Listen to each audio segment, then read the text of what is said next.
Let me ask you something real. Have you ever watched someone be humiliated in public and wondered, what if that was me? How would I survive? Tonight, I want you to look closer. What would you do if your whole world shattered in front of a crowd? This isn't just gossip. This could be any of us. Trust me, what you're about to hear will change the way you see strength forever. Are you ready? The ballroom at the legendary Rosemont Hotel glittered with gold, diamonds, and secrets. It was the kind of night that made headlines even before the drama began.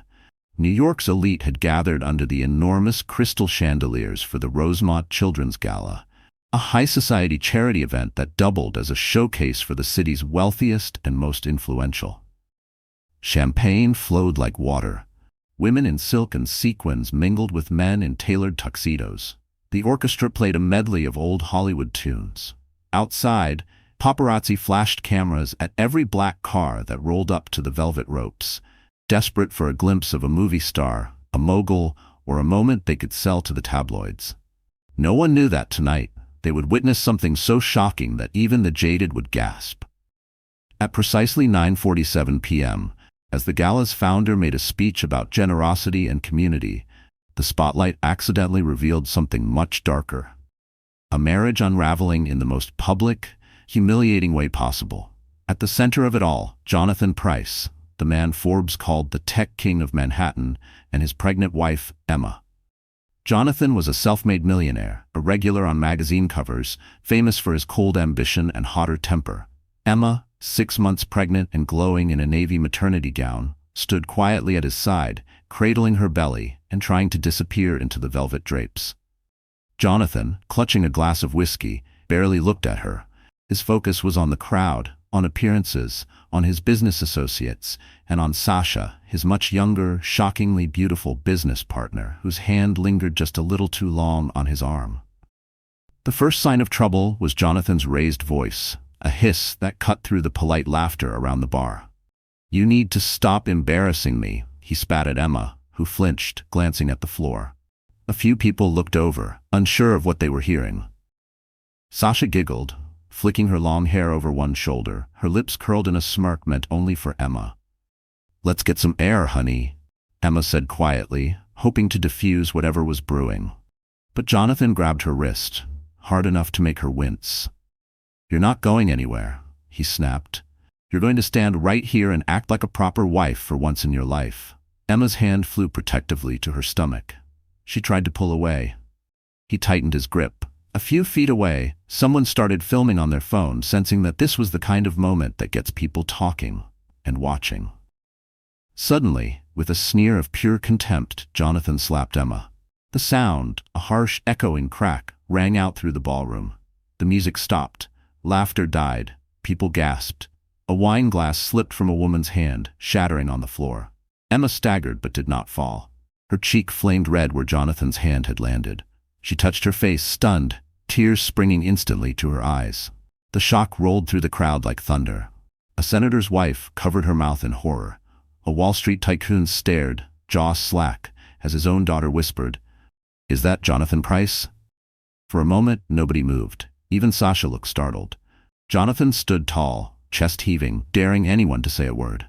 Emma's voice, when it finally came, was barely a whisper but somehow carried across the room, "Don't ever touch me again." Her dignity, as fragile as glass, was visible for all to see. She did not cry. She did not scream. She just stood there, clutching her belly, willing herself not to break down in front of these strangers, these vultures in evening gowns. Cameras flashed. Someone in the crowd shouted, "Call security!" But Jonathan just scoffed, brushing invisible lint off his jacket. "Go home," he said coldly, not even looking at his wife. "You're ruining my night." Sasha wrapped herself around his arm, purring. "Maybe you should listen to him, sweetheart." The humiliation was complete. But Emma didn't run. She walked, slowly with dignity, out of the ballroom, each step an act of rebellion. She could feel the stares, the pity, the judgment. The world had just seen her lowest moment, and she knew the footage would be everywhere by morning. She slipped through the grand doors, her vision blurry, her heart pounding so loud it drowned out everything else. Outside, the city lights glared. Reporters sensed drama and swarmed. "Mrs. Pryce, Emma, are you all right? Did he hit you?" The questions came fast, frantic, cold. Emma shook her head, blinking back tears. She said nothing. She could barely breathe. In that one instant, everything changed. The woman who had once believed in fairy tales, who thought love would protect her, was gone. In her place stood someone else, someone who had nothing left to lose. Emma's pain was public, her shame broadcast for all the world to see, but inside, a strange new feeling was rising. Fury. She realized in that moment that her husband had destroyed more than just her trust. He had awakened something inside her, something fierce and unbreakable. As Emma disappeared into the night, the footage exploded across social media. #EmmaPrice trended in less than an hour. Commentators argued, influencers posted hot takes, and TV producers scrambled to get exclusive interviews. By dawn, Emma's story was on every news channel in America. But this was just the beginning. What the world didn't know was that Emma Price was no ordinary victim. She was about to turn her humiliation into the greatest comeback the city had ever seen. Who is Emma Price? For a few hours after the gala, she was simply a headline. Slapped, pregnant, humiliated. But before she was a public spectacle, Emma Lee was just a small-town girl with big dreams. The kind of woman the world is quick to overlook, until she gives them a reason not to. Emma grew up in the forgotten mining town of Claiborne, Kentucky, tucked in a green valley the world left behind. Her mother, Janet, worked double shifts as a waitress at the Main Street diner. Emma's earliest memories are of late nights in a cramped apartment over the hardware store, waiting for her mom to come home. Her father, Tom Lee, walked out before Emma turned 8, leaving only a battered teddy bear and a collection of broken promises. From a young age, Emma learned what it meant to be invisible. In school, she was the quiet girl. Good grades, never any trouble, but never the center of attention. She wore thrift store hand-me-downs and spent Saturdays at the public library, hiding in stories of adventure and hope. If there was one thing Emma craved, it was safety. A place where she could breathe, where the world didn't feel so sharp. By the time Emma reached high school, she had grown into her features. Big, dark eyes, a delicate jawline, long brown hair, always pulled into a ponytail. She was the girl teachers praised, but classmates ignored. She watched her mother struggle to pay bills, working overtime, never complaining. "One day you'll get out of here, honey," Janet would whisper at night. "You'll have the life I never did." Emma held on to that promise like a lifeline. Her way out was education. Emma threw herself into her studies, earning straight A's and winning the state science fair with a project about water purification. She dreamed of New York, of skyscrapers, museums, and a life bigger than Claiborne. When the letter from Columbia University arrived, with a full scholarship attached, Emma cried for the first time in years. Her mother hugged her tight, tears soaking Emma's hair. "You did it, baby," Janet said, her voice trembling with pride. College was both exhilarating and terrifying. Emma showed up in New York with a single suitcase and $200 saved from waitressing at the diner. The city was loud, overwhelming, beautiful. She studied literature, devouring books, finding herself in stories of women who remade their worlds. She worked nights at a campus coffee shop, saving every penny and calling her mom every Sunday. It was at Columbia that she met Jonathan Price. He was 2 years older, majoring in business, already interning at a prestigious tech firm. Jonathan was different from anyone Emma had ever known. He was confident, borderline arrogant, handsome in a classic, all-American way, and always surrounded by admirers. Emma noticed how he carried himself, the way people listened when he spoke, the glint of ambition in his blue eyes. Jonathan first approached her at a campus mixer. Emma was standing alone, sipping ginger ale, nervous in her thrifted dress. Jonathan walked right up and introduced himself with that dazzling smile. "You're Emma Lee, right? Top of your class? I've seen you in Professor Whitman's lectures. I'm Jonathan." For a moment, Emma was speechless. No one ever noticed her, let alone the campus golden boy. They started talking. Jonathan was charming, witty, endlessly self-assured. He seemed fascinated by her, asking about her childhood, her dreams, her favorite books. He made Emma laugh, made her feel seen. For the first time in her life, Emma felt like she belonged. Their relationship moved fast. Jonathan wooed her with flowers, late-night walks through Central Park, rooftop dinners with the city skyline glittering in the background. He promised her the world, and Emma, starved for love and stability, believed him. When he proposed on her graduation day, down on one knee in front of the library, Emma said yes through happy tears. Their wedding was small and beautiful. Emma wore her mother's old lace dress, and Jonathan's parents, wealthy but chilly, flew in from Connecticut. Emma's mom sobbed through the ceremony, clutching her daughter's hand. For a while it seemed like a fairy tale. But fairy tales don't last. The cracks appeared slowly at first. Jonathan's impatience, his need for control, the way he made Emma feel small at dinner parties. He critiqued her clothes, her friends, her ambitions. "You could try harder," he'd say. "People expect more from my wife." Emma tried to please him, to be the perfect partner. But Jonathan's affection was always conditional, just out of reach. When Emma became pregnant, Jonathan's reaction was cold. "You're ruining my plans," he told her one night, anger sharp in his voice. "Do you have any idea what this does to my image?" Emma was devastated. She had hoped the baby would bring them closer, heal the growing distance between them. Instead, it made her feel more alone. But Emma persevered. She attended every prenatal appointment by herself, kept up appearances at Jonathan's business events, and quietly prepared the nursery in their Manhattan apartment. She read books on motherhood, made lists of baby names, and tried to protect the tiny life growing inside her. And still, she hoped. She hoped Jonathan would come around. She hoped things would change. But as the months passed, his infidelity became obvious. The rumors about Sasha, the texts he tried to hide, the lipstick on his collar. Emma knew, but she said nothing. She told herself she was protecting her child, her marriage, her last shreds of hope. The night of the gala was supposed to be a fresh start. Emma put on her best dress, curled her hair, and practiced her smile in the mirror. She told herself she could endure a little longer, for the baby, for the illusion of family. She never imagined that Jonathan would destroy everything in front of the whole world. But as Emma stood on the steps of the Rosemont Hotel, her face burning, her baby kicking inside her, she realized the truth. She was done being invisible. She was done being the woman people pitied. For the first time since she was a little girl, Emma felt something fierce and unfamiliar rising in her chest, a resolve to fight for herself and her child. This was no longer Jonathan's story. From this moment on, it would be hers. The Rosemont Hotel had always stood for old money, privilege, and the idea that secrets could be kept behind closed doors. For generations, its grand ballroom had played host to deals, betrayals, and triumphs, whispered about in boardrooms and beauty salons across the city. But tonight, the Rosemont would make a different kind of history. A scandal that would travel far beyond those marble walls and shake the foundation of New York's most powerful families. It was the night of the annual Rosemont Children's Gala, a high-stakes charity benefit attended by celebrities, CEOs, politicians, and legacy families. It wasn't just a social event. It was a battleground for status, connections, and rumors.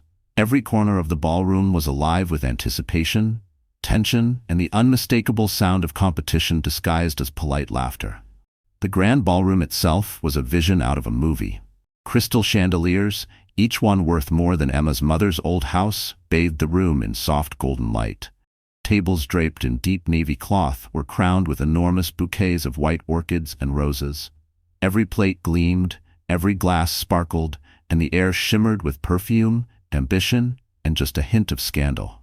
Waiters in crisp black uniforms glided between tables, their movements practiced and silent. The city's finest jazz quartet played in a corner, their music mixing with the gentle clink of champagne flutes and the low buzz of whispered secrets. Emma stood near a window, watching it all, her hand pressed protectively against her baby bump. She had come early, hoping to avoid drama, but it followed her everywhere these days. Emma glanced at her reflection in the window, soft waves of brown hair, simple makeup, the navy maternity gown she'd chosen because it made her feel a little less vulnerable. She saw the nervousness in her eyes, the hope that tonight might be different, that Jonathan might treat her like a partner instead of a liability. Across the room, Jonathan Price was in his element. He was a shark among minnows, cutting through the crowd with easy confidence. He shook hands with politicians, laughed with tech titans, and posed for photos with celebrities. Emma watched him charm everyone except her. Next to him, Sasha gleamed in a silver dress, a showstopper with crimson lips and a laugh that turned heads. "Emma!" A familiar voice jolted her from her thoughts. It was Marianne, an old college friend who had married into money and now seemed to glide through life without touching the ground. "You look beautiful. How far along are you now?" Emma smiled, grateful for the kindness. 6 months. She tried to sound cheerful. "It's a boy." Marianne beamed. "You must be so happy." Emma nodded, careful not to let her sadness show. She wished it was true. The orchestra launched into a classic Sinatra tune as the event's host, a billionaire philanthropist with a permanent tan, took the stage. Jonathan was summoned for a group photo. Emma watched him go, wondering what it would be like to be truly loved by the person you married. The crowd applauded as Jonathan's company, Price Technologies, was honored for its latest donation. Sasha clapped, eyes shining with pride. Emma edged toward the bar, ordering sparkling water. She sipped, feeling the baby kick. She closed her eyes and tried to imagine a future where she wasn't just Jonathan Price's wife, where she wasn't living on eggshells. For a brief moment, she let herself believe that better days were possible. That fragile hope was shattered when Jonathan appeared by her side, jaw clenched, eyes cold. "Why are you hiding over here?" he snapped under his breath. "Come stand with me. People are starting to notice." Emma nodded, swallowing her anxiety. She followed him to the center of the ballroom, feeling every gaze on her as she walked. Jonathan introduced her to a pair of venture capitalists. Old moneyed attitudes. They smiled politely, but their eyes flicked to her stomach, then back to Jonathan. "Congratulations," one said flatly. Jonathan forced a grin, as if the pregnancy was a business inconvenience. "Thanks. We weren't exactly planning it, but life happens." Emma's face flushed.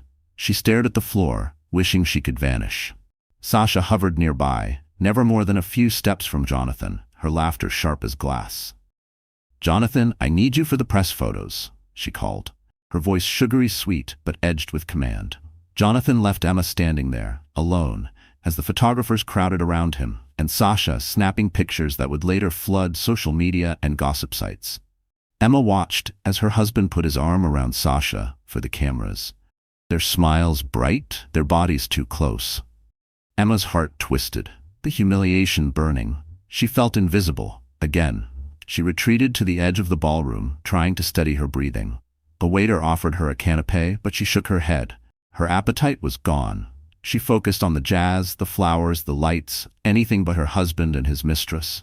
But there was no escaping the reality of her life. Not tonight. As the evening wore on, the tension in the air became almost physical. Emma saw the glances, heard the whispers. People were noticing. "Isn't that his wife? Who's the other woman? Did you see how he looks at her?" Every word cut deeper. Emma's phone vibrated in her clutch. A text from her mother. "Thinking of you, sweetheart. Be strong." Emma blinked back tears, her resolve hardening. She looked at Jonathan, her husband in name only, standing under the chandeliers, bathed in approval, oblivious to the pain he caused. It was nearing midnight when the night spiraled out of control. A toast was called for Price Technologies. The crowd gathered, raising glasses. Jonathan pulled Emma to his side, a performance for the cameras. Sasha stood inches away, lips curled in amusement. And that was when Jonathan snapped. The rest, the slap, the gasps, the silence, would be remembered for years. In a single moment, the beautiful ballroom became a crime scene of the soul. The city's finest saw the truth. Power is nothing without humanity. For Emma, the gala was supposed to be another night to endure, but it became the night her world burned down. What she didn't know yet was that from those ashes, a new Emma would rise. Every unforgettable story has its villain. For Emma, and now for an entire city, the villain's name was Jonathan Price. The world would soon learn how one man's ambition, insecurity, and cruelty could ignite a firestorm that even his millions couldn't extinguish. Jonathan Price was not always the monster social media painted him to be, at least not on the surface. His origin story was, in its own way, as American as Emma's. He grew up in the suburbs outside Stamford, Connecticut, the son of a failed entrepreneur and a mother who'd spent more time at the country club than at home. From a young age, Jonathan was obsessed with success, not just acquiring it, but displaying it, as if the right car or house or wife could erase the emptiness that haunted him.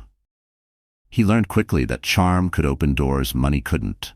In high school, he reinvented himself. A quarterback on the football team, a straight-A student, the kid who ran for student council president and always won. But for all his surface achievements, Jonathan never really felt worthy. Deep down, he was terrified of being ordinary. College was where Jonathan's ambition sharpened into a weapon. At Columbia, he discovered two things: how much he hated being told no, and how easily he could manipulate people who needed approval more than he did. He started networking with future business titans, memorizing the names of every rich classmate and their father's investment portfolios. By graduation, Jonathan wasn't just popular. He was positioned. Emma Lee entered his life almost by accident. To Jonathan, she was beautiful in a way that made him feel safe. Sweet, trusting, and unconnected to the world of ruthless ambition he was building. At first, he thought he loved her innocence.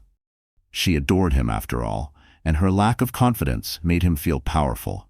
But as his company grew, Price Technologies ballooning from a scrappy startup to a Wall Street darling, Emma's sweetness became a liability in his eyes. "She doesn't fit in," he once muttered to Sasha, the woman who would become his partner in more ways than one. "I need a wife who gets it, who makes me look good, not someone who's scared of the spotlight." For Jonathan, marriage was never about partnership or love. It was about image, status, and the illusion of control. The night of the gala was not Jonathan's first betrayal. He'd been seeing Sasha for nearly a year, at first under the guise of late meetings and last-minute business trips. Sasha was everything Emma was not: bold, unapologetic, and hungry for the life Jonathan wanted to lead. Together, they became the couple everyone envied, or at least, that's what Jonathan believed. To Jonathan, the affair was less about love than conquest. He liked the way Sasha made him feel important. She laughed at his jokes, dressed to impress, and never asked about his insecurities. She knew how to play her part at every event, smiling for the cameras, whispering praise, and reminding Jonathan that he was the star. Emma, by contrast, became a shadow in her own marriage.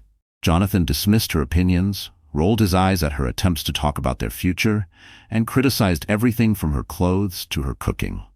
If she voiced a need, he called her clingy. If she tried to assert herself, he labeled her ungrateful. Emma's pregnancy only made things worse. "Why now?" Jonathan complained. "We're on the verge of the biggest deal of my life, and you pick now to get pregnant?" His cruelty grew more public. Friends noticed, but nobody intervened. At home, he made Emma feel invisible. At work, he let the world see only his brilliance and drive. When Sasha entered the picture, Jonathan barely hid their relationship, daring anyone, including Emma, to question him. The weeks leading up to the gala were a crescendo of arrogance. Jonathan's company had just secured a record-breaking investment round. He was featured on the cover of a major tech magazine, celebrated for his vision and leadership. Sasha had moved into a luxury apartment just blocks from the office. Jonathan's texts to Emma became cold, logistical, devoid of affection. "Be on time for the gala," he wrote the morning of the event, "and wear something that doesn't embarrass me." The night itself was a parade of ego. Jonathan drank more than usual, laughing too loud and working the room like a campaign trail. He introduced Sasha to board members as "my right hand." He barely acknowledged Emma, except to bark at her for standing in the wrong spot or not smiling enough for the photographers. But Jonathan was not stupid. He could feel the tension, the way people glanced at him and then at Emma, the whispers that followed him to the bar and back. A part of him knew he was playing a dangerous game, but the intoxication of attention, power, and Sasha's adoration drowned out any sense of caution. In his mind, he was untouchable. When the moment came when he slapped Emma in front of hundreds, Jonathan didn't hesitate. The alcohol, the rage, the pressure, it all boiled over. In that instant, he saw not his wife, but an obstacle. His hand moved before his mind could catch up, and as the sound echoed through the ballroom, Jonathan felt a flicker of regret, but mostly relief. It was out. There was no hiding the truth anymore. In the minutes and hours that followed, Jonathan's arrogance morphed into panic. Phones lit up with the video, his name trended for all the wrong reasons, and journalists began to circle like sharks. Sasha tried to comfort him, but Jonathan could see the calculation in her eyes. her own ambition rising above any concern for him. Jonathan tried to issue a statement blaming stress and exhaustion, but the public wasn't buying it. Board members called for meetings. Sponsors pulled out of deals. Price technology stock dipped for the first time in months. Jonathan raged, broke things in his penthouse, and screamed at his PR team. "Fix it," he demanded. "I'm not going down for this." But no one, not even Jonathan Price, could escape the consequences this time. His villainy was now public, his empire teetering, and for the first time in his life, he realized he might actually lose everything. The world would soon learn what happens when you push the wrong woman too far. The crack of Jonathan's hand against Emma's face echoed long after the music and laughter died in the Rosemont ballroom. In the hours that followed, what began as a personal tragedy became a citywide, and soon nationwide, spectacle. No one at the gala could have predicted just how quickly their shock and whispers would become the leading story on every screen in America. As Emma staggered from the ballroom, a dozen camera phones recorded every shaky step. Those few seconds of footage spread through the party like wildfire. Some guests hid behind their masks of concern, while others couldn't look away, their faces lit up by the blue glow of breaking news alerts. The cruelty wasn't just Jonathan's slap, it was the collective silence, the way society watched a woman break and did nothing. Outside, Emma was blinded by camera flashes. Reporters, tipped off by an anonymous partygoer, crowded the steps, their microphones stabbing through the night. "Emma, did he hit you? Emma, are you leaving your husband? Are you pressing charges?"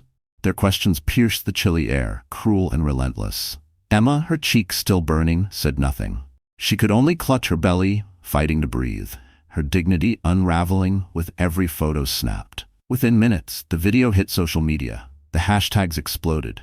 Emma Price, Rosemont Scandal, Believe Women. Even as Emma tried to disappear into a waiting car, her shame became the world's entertainment.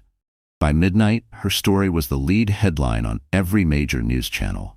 TV anchors, some feigning outrage and others simply relishing the spectacle, dissected the footage frame by frame. What would drive a successful man to such a public outburst? Was this the first time? What will Emma do next? Pundits speculated about her marriage, her pregnancy, her responsibility for what had happened, as if her pain were a puzzle for the world to solve. Talk shows lined up guests, therapists, former friends, gossip columnists, each one ready to cash in on the scandal. In group chats and on message boards, armchair critics passed judgment with callous speed. Some called Emma brave for not fighting back. Others accused her of weakness, of being complicit, of playing the victim. Emma scrolled through the comments alone in a hotel bathroom, nausea rising as strangers debated the meaning of her life. One cruel tweet, already viral: "If you marry for money, don't be surprised when it slaps you in the face." For Jonathan, the hours after the incident were a blur of denial and defiance. His PR team rushed to do damage control, drafting a bland statement blaming stress and exhaustion. Sasha, his mistress, posted a selfie from the backseat of a limo, smiling, unbothered, captioned, "Sometimes the truth hurts." Jonathan retreated to his penthouse, downing whiskey and cursing Emma for ruining his night. He ignored the frantic calls from his mother, his investors, and even his own attorney. He believed this would blow over, that money and influence could buy silence. He was wrong. Emma, meanwhile, was adrift. She checked into a cheap hotel under her maiden name, a far cry from the luxury apartment she once called home. Alone in the dimly lit room, she stared at herself in the bathroom mirror. Her cheek was still red, her mascara streaked down her face. She looked nothing like the woman in the society pages. She looked like someone who had finally run out of hope. The first night, Emma barely slept. Her phone buzzed nonstop. Her mother, her friends from college, even people she barely remembered from her past. Some offered comfort, others wanted a statement or an exclusive interview. The world was hungry for her pain, for a glimpse inside the scandal, for the next chapter in the drama. Emma turned her phone off, buried it under a pillow, and let herself sob until dawn. But her humiliation didn't end in private. By sunrise, Emma's face was splashed across every morning show and gossip site. Paparazzi gathered outside her building. News vans idled at the curb. Even the doorman, once friendly, avoided her eyes. Neighbors whispered in the elevator, pretending to text while sneaking photos. Emma became a public property, her suffering consumed, analyzed, and regurgitated by strangers desperate for distraction. Yet, amid the media circus, Emma discovered something unexpected. She was not alone. Her inbox overflowed with messages from women, some strangers, some old friends, sharing their own stories of betrayal, abuse, and humiliation. "You're stronger than you think. You don't owe anyone an explanation. Leave. Save yourself." These words, tiny lifelines, kept Emma afloat when it felt like the world wanted her to drown. As the news cycle spun, Jonathan's world began to crack. Board members of Price Technologies called emergency meetings. The stock price slid, investors demanded answers, and a once loyal sponsor withdrew support. Editorials skewered Jonathan's behavior and protests formed outside his office, led by activists who saw Emma as a symbol for all the women whose voices were ignored. Through it all, Emma's humiliation was unrelenting. But it became something else too. It became fuel. For every cruel headline, for every ugly comment, she felt a spark of defiance ignite inside her. For the first time in years, Emma stopped apologizing for her tears, her anger, or her desire to fight back. On the third morning after the gala, as Emma sat in her hotel room, her lawyer called with an offer. "You don't have to hide," he said. "You have options, but you need to decide who you want to be in this story." That was the question, one she'd never dared ask herself before. For Emma, the public humiliation was agony. But it was also a beginning. The world had seen her at her lowest, but they had not seen the last of her. Not by a long shot. For Emma Price, the days after the slap felt like floating in a nightmare she couldn't wake from. She had always believed rock bottom would be quiet, private, a slow descent.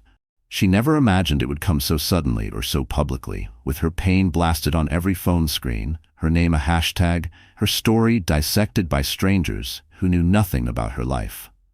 In the cramped hotel room where she took refuge, Emma's world shrank to the size of a suitcase and a queen-sized bed. Gone were the marble countertops, the designer nursery, and the view of Central Park from the penthouse.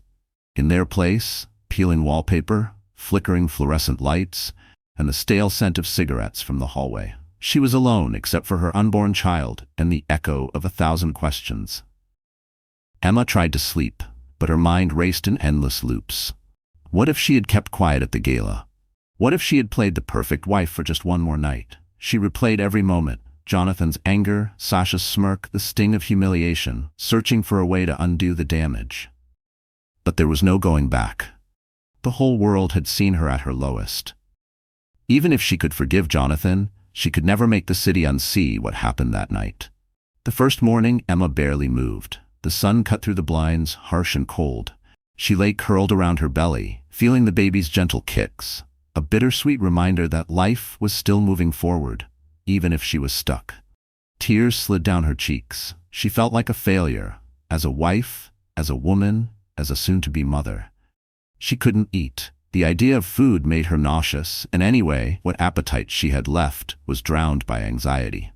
Instead, she drank water and scrolled through her phone, scrolling endlessly through coverage of the scandal. There she was, her red cheek, her teary eyes, frozen mid-escape. There was Jonathan, denying, spinning, smiling with his lawyer at his side. Headlines shouted, "Millionaire's pregnant wife humiliated. Will she fight back?" The slap seen round the world. Emma's pain was everyone's entertainment. Her mother called constantly, leaving voicemails Emma couldn't bear to listen to. "Emma, honey, please come home, we'll get through this."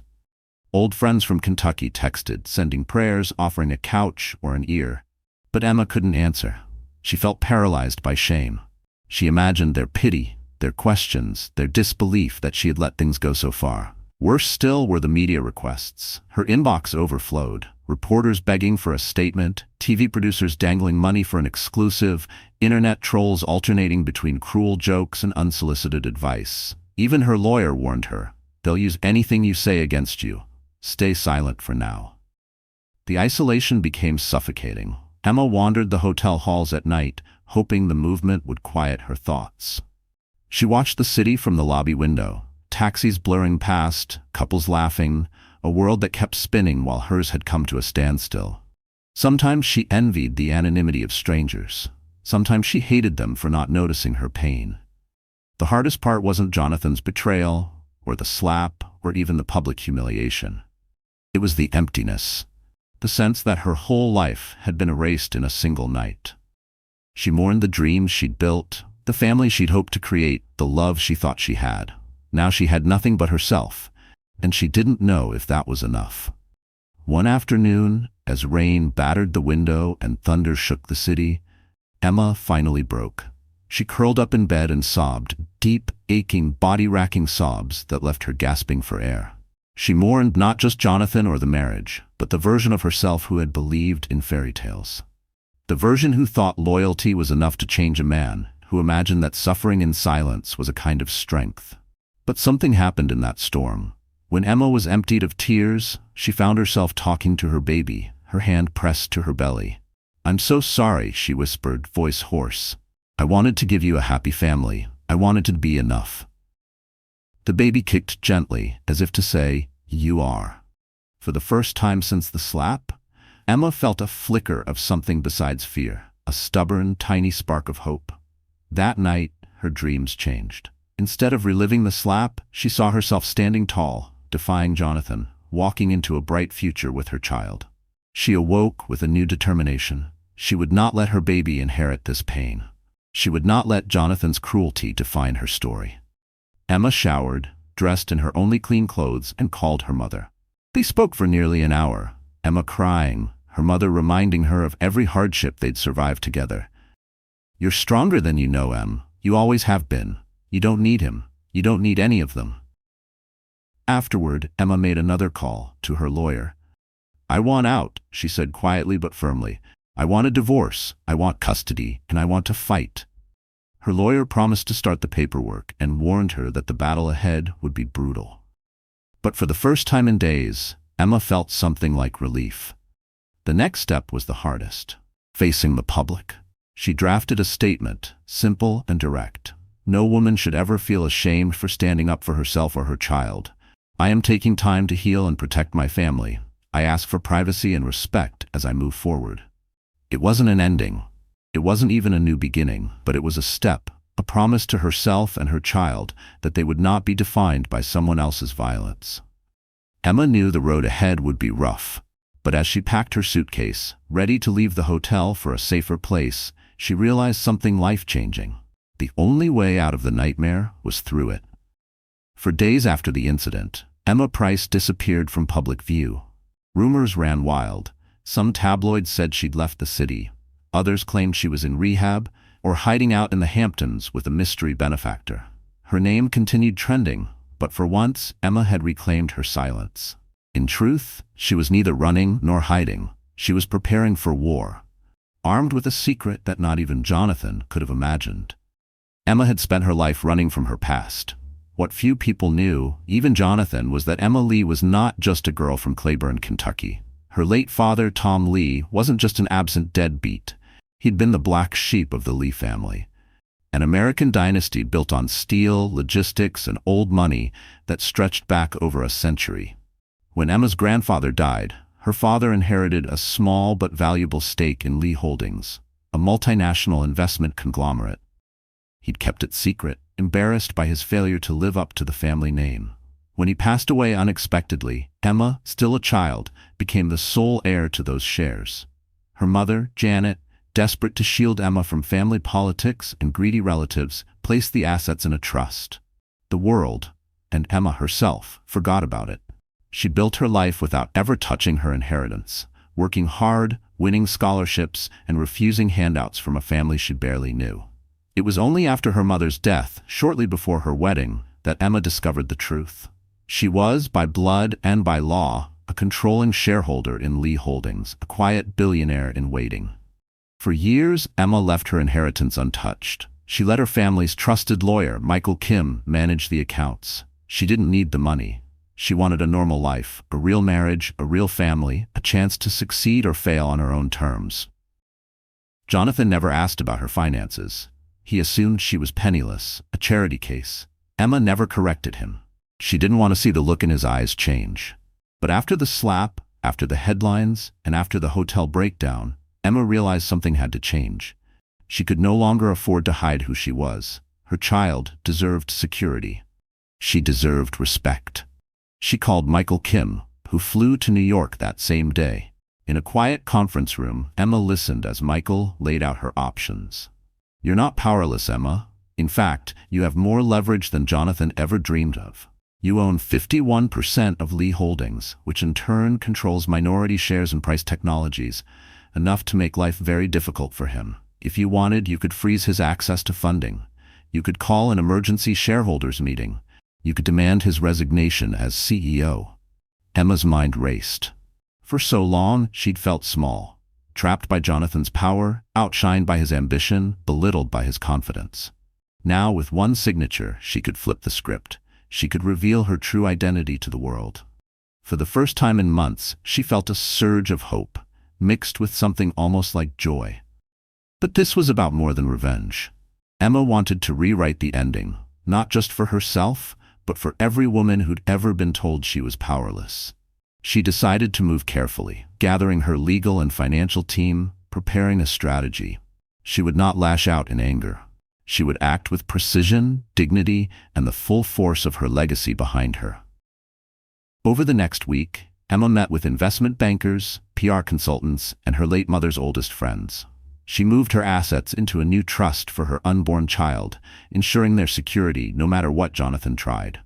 She authorized Michael to begin the process of calling a special shareholders meeting at Lee Holdings, where she would vote to revoke Price Technologies' credit lines unless Jonathan stepped down. The news, when it broke, sent shockwaves through the business world. Meanwhile, Emma crafted her public statement. She did not mention Jonathan by name. She did not describe the slap. She simply said, "Every woman has the right to dignity, to respect, and to live without fear. I am proud of where I come from, and I will use every resource at my disposal to protect my child and my future." The media speculated about her sudden confidence, her new lawyers, her cryptic reference to resources. Business reporters began to dig, and soon the truth came out. It hit the headlines with the force of a bombshell. Emma Price, revealed as billionaire heiress, controls Lee Holdings. In an instant, public perception flipped. Emma was no longer just a victim. She was a power player, a woman who could end Jonathan's career with a phone call. TV analysts debated her every move. Online, hashtags changed from pity to awe. Emma the boss, hidden hair, she owns the game. Jonathan was blindsided. Used to controlling the narrative, he found himself on the defensive. His board demanded answers. Investors called for his resignation. Sasha, sensing the shift in power, quietly distanced herself. For the first time, Jonathan realized he was no longer untouchable. Emma didn't gloat, she didn't attack. She met with Jonathan privately, accompanied by her legal team, and presented the terms of their divorce. "You will step down as CEO, you will sign over your shares, you will issue a public apology, and you will never, ever contact me or our child again." Jonathan, faced with the full weight of Emma's empire, had no choice but to agree. Emma's comeback was not a loud one. There were no viral videos or tabloid outbursts. Instead, there was quiet dignity, strategic brilliance, and a refusal to let her pain define her future. The world watched, and for once, they learned. Never underestimate the woman you tried to silence. As Emma left the conference room, her belly round, her head high, she finally understood her own strength. She wasn't the scared girl from Kentucky. She wasn't Jonathan's accessory. She was Emma Lee Price, heiress, mother, and a force the world would never forget. If the world expected Emma Price to fade away after her husband's betrayal, they were about to be stunned. The woman who once shrank into the shadows now stepped into the spotlight, not as a victim, but as a force to be reckoned with. Her transformation was not just about looks or money. It was about reclaiming her voice, her dignity, and her future. Emma's first step was symbolic, but profound. She cut her hair. Gone were the long brown waves that Jonathan liked, replaced by a sleek modern bob that sharpened her features and projected confidence. It wasn't just a haircut, it was a declaration that she no longer belonged to anyone but herself. The stylist, an old friend from her Columbia days, looked at her in the mirror and smiled. "You look powerful, Emma, like someone who knows exactly what she wants."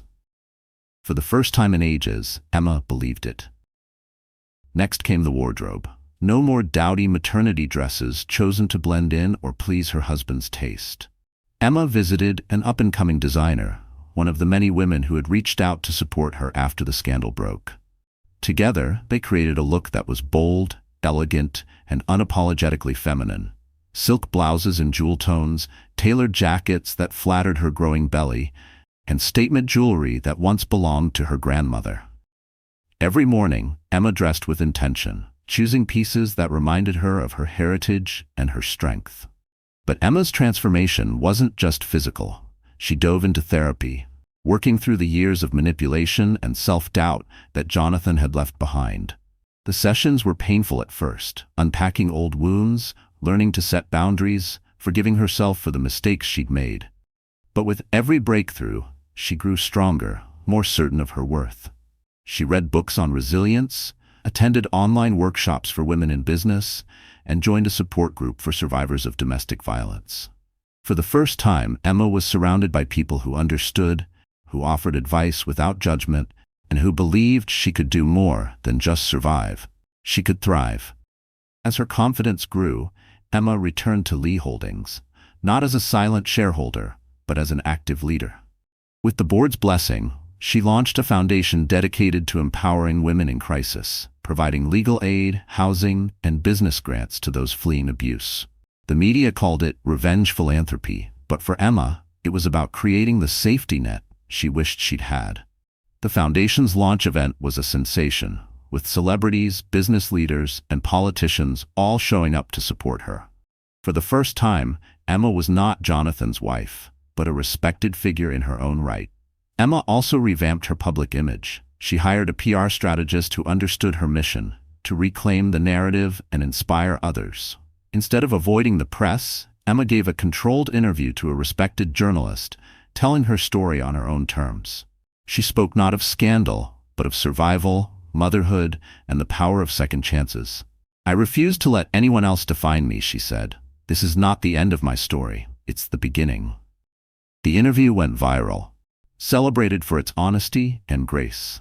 Behind the scenes, Emma worked tirelessly to secure her child's future. She met with lawyers, financial advisors, and security consultants, making sure every detail was in place. She changed her will, set up trusts, and appointed guardians she trusted completely. No matter what Jonathan or the world tried, her baby would be safe and cared for. Emma's maternal instinct was no longer rooted in fear, but in unshakable determination. The transformation reached its peak when Emma was invited to speak at a women's leadership conference. The ballroom was packed with entrepreneurs, students, activists, and CEOs. Emma took the stage in a deep green dress, her baby bump proudly visible. She spoke of failure, betrayal, and the long climb back to self-respect. She shared the lessons she'd learned, the necessity of asking for help, the power of owning your pain, and the importance of never letting anyone else write your story. Her words resonated. Women lined up for hours to thank her, to share their own stories, to find hope in her example. Reporters noted her poise and power. Social media exploded with messages of support. One young woman posted, "Watching Emma Price tonight made me believe I could survive anything. She turned her pain into power." Another wrote, "Emma's not just a survivor. She's a queen. The world better watch out." As her public profile soared, Emma's personal life blossomed. She reconnected with her old friends from college, inviting them over for quiet dinners and laughter-filled movie nights. She even began to trust again, opening her heart to the possibility of new love, though she was in no hurry. Her focus was on her child, her foundation, and building a life that no one could take from her. Emma's transformation didn't erase the scars of the past, but it gave her a new kind of armor. She learned to see herself as more than a victim, more than an heiress, more than an ex-wife. She was a mother, a leader, and a woman who refused to be broken. When Jonathan's lawyers tried to drag her name through the mud one last time, leaking false stories to the press, threatening lawsuits, Emma didn't flinch. She responded with facts, grace, and legal firepower. The world saw her strength and stood behind her. By the time Emma stepped into the next gala, the same Rosemont hotel where her life had fallen apart, she was transformed. She entered not as a guest, but as the guest of honor, surrounded by allies, cheered by survivors, and admired by a city that finally saw her true worth. No longer afraid, no longer small, Emma Price had become everything her younger self had once dreamed she could be. When the invitations for the Bright Future Gala arrived in the mail, the city buzzed with anticipation. It was the same glittering event where only months before Jonathan Price had publicly humiliated his pregnant wife. This year, the Rosemont Hotel's guest list was longer and the press presence doubled. Everyone wanted to see what drama would unfold, and if Emma Price would dare show her face. Nobody, not even the boldest tabloid writer, could have imagined what Emma had planned. From the moment the ballroom doors opened, the energy was electric. Journalists clustered near the entrance, whispering about who might arrive next. Politicians and CEOs air-kissed under chandeliers, their eyes darting to every new guest. At exactly 8 p.m., a hush swept through the crowd. The grand staircase, lit by hundreds of flickering candles, became the stage for Emma Price's return. She appeared, radiant and unmistakable, wearing a floor-length sapphire gown. The color caught the light, echoing the famous navy dress she wore the night of her humiliation. But this time her posture was proud, her gaze unflinching. Her hair, newly cut and styled, framed her face with confidence. On her arm was Michael Kim, the CEO of Lee Holdings, now also her chief legal advisor and most trusted friend.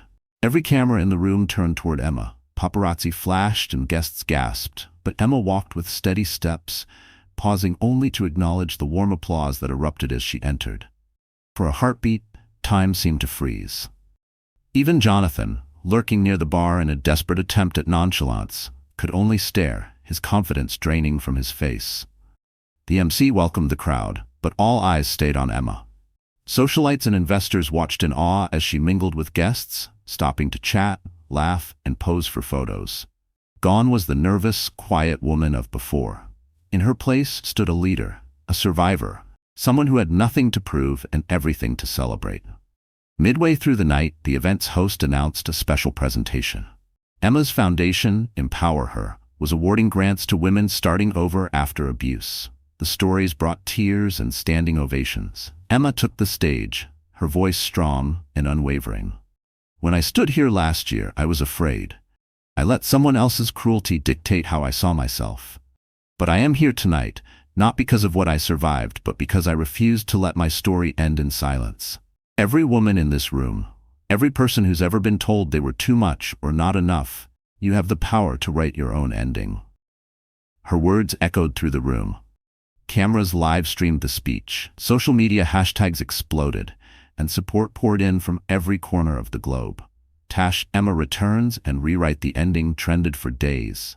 Women everywhere wrote messages of gratitude, some confessing that Emma's courage helped them leave their own abusers or simply speak out about pain they'd kept secret for years. But Emma's public revenge wasn't just about words. She had come prepared for action.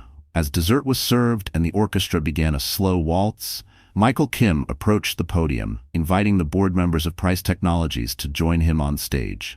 Jonathan, visibly rattled, hesitated, but had no choice. His colleagues prodded him forward. For the first time, the power dynamic had shifted. Emma and her team controlled the room, the narrative, and the future. "Ladies and gentlemen," Michael announced, "we have a historic announcement.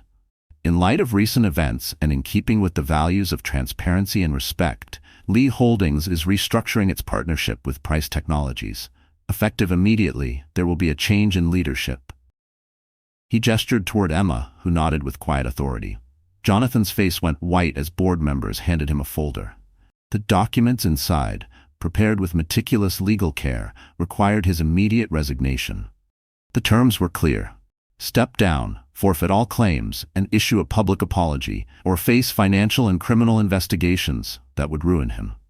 Jonathan sputtered, tried to protest, but found himself outnumbered and outmaneuvered. The same media that once glorified him now turned their cameras on his disgrace. Emma remained calm. She watched as Jonathan, under the gaze of the world, signed his resignation. She didn't gloat or taunt. Her victory was in her poise, her refusal to stoop to his level. When Jonathan slunk away, the crowd erupted in applause, not for his downfall, but for Emma's triumph. As the news broke, Emma stood surrounded by friends, supporters, and countless women whose lives she had touched. She wasn't just taking back her power, she was handing it to others. proving that public revenge didn't have to be cruel or vengeful. It could be a reckoning grounded in justice and hope. Afterward, Emma was interviewed by every major network. She chose her words carefully, refusing to dwell on Jonathan's actions, and instead focusing on the resilience of survivors and the possibilities of new beginnings. "I never wanted to be anyone's headline," she told one reporter. "But if my story helps even one woman realize she deserves better, then all of this was worth it." The gala ended with Emma leading a toast, not to herself, but to every survivor in the room. Glasses clinked, laughter rang out, and for the first time in a long time, Emma Price felt utterly free. She left the Rosemont that night not as the wife of a disgraced millionaire, but as a symbol of what was possible when a woman decided to reclaim her voice and rewrite her destiny. The lights of Manhattan sparkled outside Emma's window as dawn crept over the skyline. Just a few months ago, she had stared at the same city, broken and afraid. Now, the sunrise felt different, soft gold instead of harsh white, hope instead of dread. The pain and humiliation of that infamous gala no longer defined her. Emma Price was living proof that even in a world built for men like Jonathan, women could claim their own power, dignity, and joy. The world, it turned out, didn't just want a scandal, it needed a heroine. Emma's face graced magazine covers, not for being a victim, but for sparking a national conversation about dignity, resilience, and change. She was a guest on talk shows, her story told and retold. But no matter how many interviews or articles went viral, Emma's message remained simple. No woman should be shamed for leaving. No woman is weak for surviving. You are not broken, you are brave. Emma spent her days preparing for the baby's arrival, but also building something bigger, a legacy of hope for women everywhere. Her foundation, Empower Her, grew faster than anyone predicted. With the support of countless donors and volunteers, it funded shelters, legal aid, counseling, and career training for women escaping violence or starting over. Each week, Emma read letters from women across the country, teachers, nurses, artists, mothers, thanking her for making them feel seen. Some sent photos, others poetry. One note simply said, "You saved my life." In her quiet moments, Emma reflected on the journey. She thought about her mother's words in those hardest days. "You come from strong women. Never let anyone make you small." She thought of her unborn child, and all the nights she had whispered promises. "I will give you safety. I will show you what courage looks like." She remembered the friends who stood by her, the women who reached out, and even the strangers who cheered her on from afar. Emma's transformation wasn't just about money, power, or revenge. It was about shedding the old skin of shame and fear. It was about learning to love herself again, scars and all. The world could spin, people could gossip, and men like Jonathan could try to tear her down. But Emma had finally learned the difference between being alone and being free. The Rosemont Gala became a legend. People talked about it for years, not for the scandal, but for the comeback. Whenever anyone mentioned Jonathan Price, it was as a footnote in the story of Emma's rise. She had become a symbol, not just for survivors, but for anyone who had ever felt crushed by circumstances. She'd faced the worst and found the strength to choose hope anyway. As Emma's due date approached, she sat in the nursery, sunlight pouring in through gauzy curtains. She smiled as she arranged tiny onesies and blankets, her heart full and peaceful. When the labor finally began, it was as if her body knew the world was ready for new beginnings. Her son was born just after midnight. Healthy and perfect, Emma named him Gabriel, a name that meant strength from God. The first time she held Gabriel in her arms, Emma wept, not from pain or sorrow, but from awe. She whispered to him, "We are safe. You are loved. We are free." She vowed that he would grow up knowing that kindness was strength, that love could be fierce, and that no one, not even the richest man in the world, could decide his worth. After Gabriel's birth, Emma continued her mission. She mentored young women, spoke at universities, and met quietly with legislators to advocate for better protections and more resources for victims of domestic violence. She became a trusted advisor to politicians, a friend to women's organizations, and an inspiration to millions. Even those who had once doubted or pitied her now cheered her on. The city that once looked away had learned to listen. One day, at an Empower Her event, a teenage girl stood up during the Q&A. Her voice trembled as she spoke. "Emma, How did you do it? How did you get through the worst and still believe in yourself? The room fell silent. Emma took a deep breath, looking at the sea of young faces before her. I didn't do it alone, Emma answered honestly. There were days I thought I couldn't go on. There were nights when the pain felt bigger than me. But I learned that courage isn't about never being afraid. It's about taking the next step, even when you are. I asked for help. I accepted kindness, and I stopped believing the lies I was told about what I was worth. Your scars do not define you. They are proof that you survived, and every day you choose hope. You are rewriting your story. Thunderous applause filled the room. Tears glistened on more than a few cheeks. In that moment, Emma knew her story was no longer just her own. It belonged to everyone who dared to rise after being knocked down. The news eventually moved on to other scandals, but Emma's impact remained. Empower Her grew, new laws passed, and girls all over the world found a new role model. Emma stayed humble, her life centered on her son, her work, and her chosen family of friends and fellow survivors. Sometimes, when walking through Central Park with Gabriel asleep in his stroller, Emma would pause to watch the sunrise. She would remember the darkness she had survived and the promise she'd made to herself, that she would never again let anyone silence her. If anyone asked her what she would tell women facing their own storms, Emma's answer was simple and unwavering. Don't believe the world when it says you're weak. Your pain does not make you less. There is nothing more powerful than a woman who decides she will not be broken. Let them underestimate you. Let them laugh. Then show them the strength they never saw coming. Her story had started with betrayal and public shame, but it ended in hope, healing, and a powerful truth. Women are not weak. Women are not victims. Women are storms, quiet at first, then unstoppable. And somewhere out there, another woman heard Emma's story, wiped away her tears, and decided that today would be her day to rise. So the story has ended, and our wonderful friends, are you still here with me right now? If you are, I know this journey must have touched your heart in some way. You see, Emma's story isn't just about pain or revenge, it's about the quiet power inside all of us. No matter how hard life knocks you down, you always have the strength to stand up and start again. Sometimes, like the old heterodox saying goes, the wound is the place where the light enters you.